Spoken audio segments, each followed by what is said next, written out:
নতুন বাংলাদেশের ২৪ দফার ইশতেহার ঘোষণা করেছে জাতীয় নাগরিক পার্টি এনসিপি। সমালোচনা যেন কোনোভাবে পিছু ছাড়ছে না জাতীয় নাগরিক পার্টি এনসিপির। শহীদ মিনারের সামনে থেকে আপনারা হাতে এবং এখানে এসে সেই টাকাগুলো ভাগ বাটোয়ারা করলেন, কিসের টাকা নিলেন? এটা ভাড়া বাসায় যাওয়ার ভাড়া। এই আওয়ামী লীগ থেকে নিয়ে আসা, ওই থেকে নিয়ে আসা জোর করে একটা প্রোগ্রাম বাস্তবায়ন করা হচ্ছে।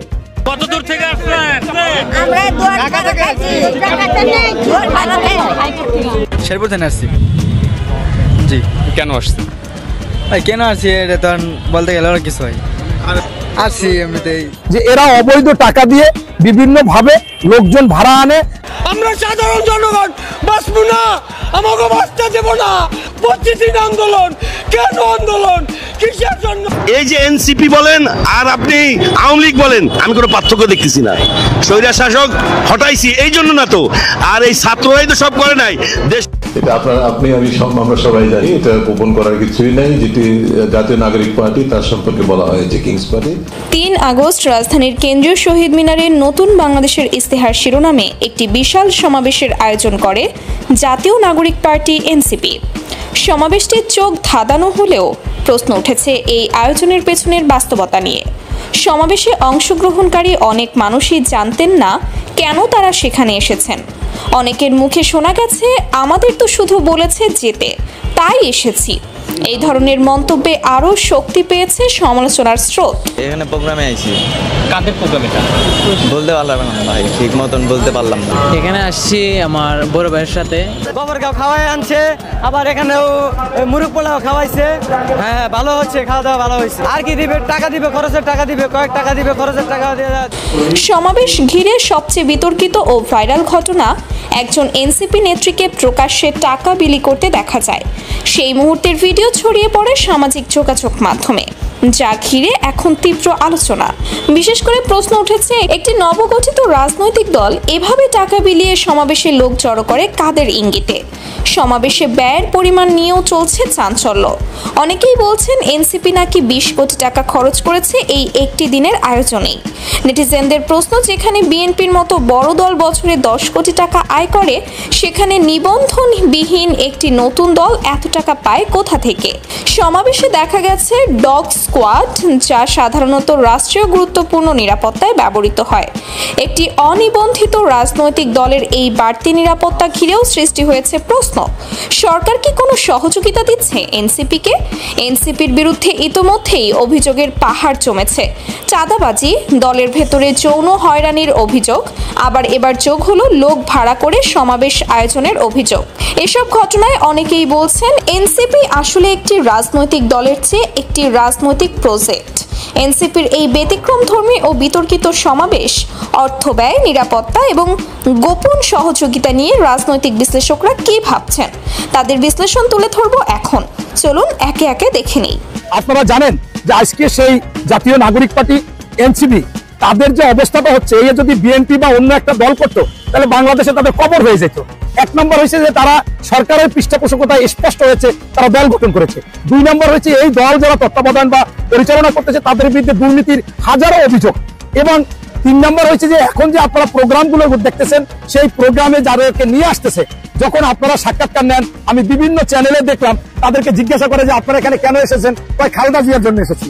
আপনারা কেন এসেছেন? তার বিএনপির জন্য এসেছি। তো আপনারা কেন এসেছেন? হাসান ভাই নিয়ে আসছে। আপনারা মানে কেউই এই দলটার নাম এবং কর্মসূচির কথা কেউ বলতে পারে না।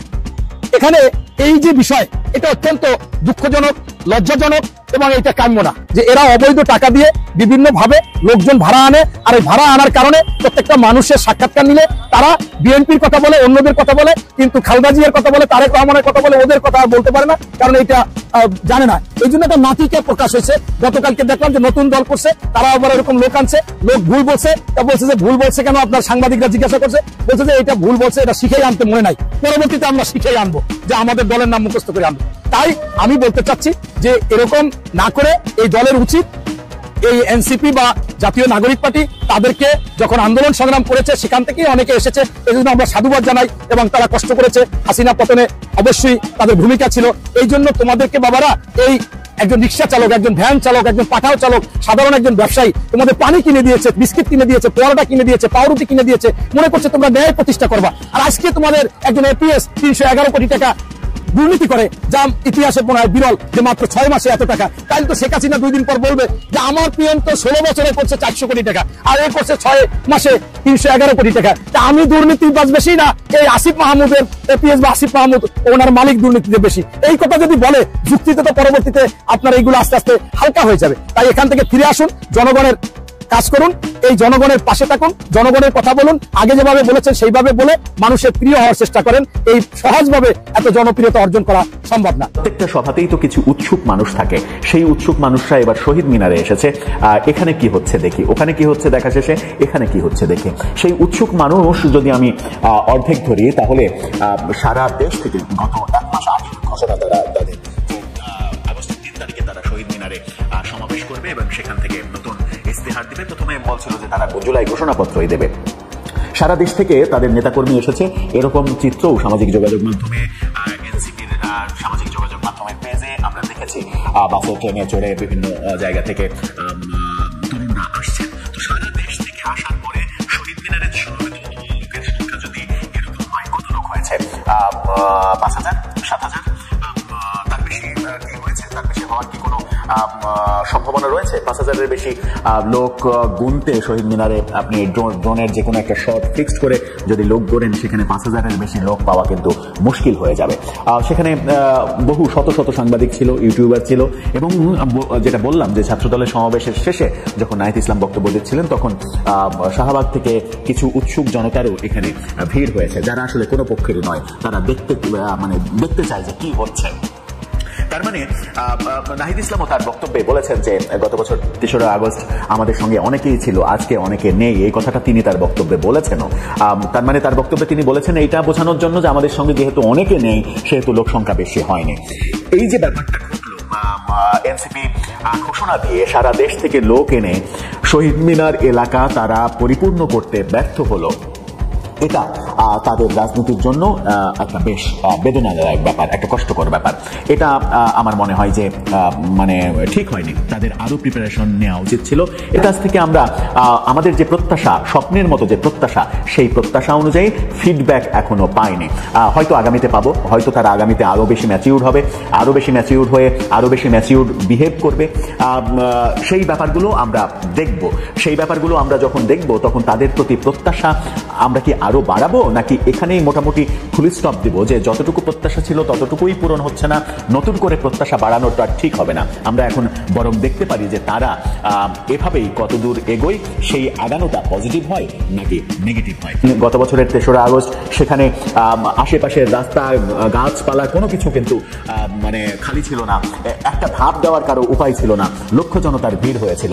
আজকে শহীদ মিনারের মূল চত্বরটাই একেবারে ফাঁকা ফাঁকা করে দাঁড়িয়ে বসেও সেটা কিন্তু ভরাট করা যায়নি।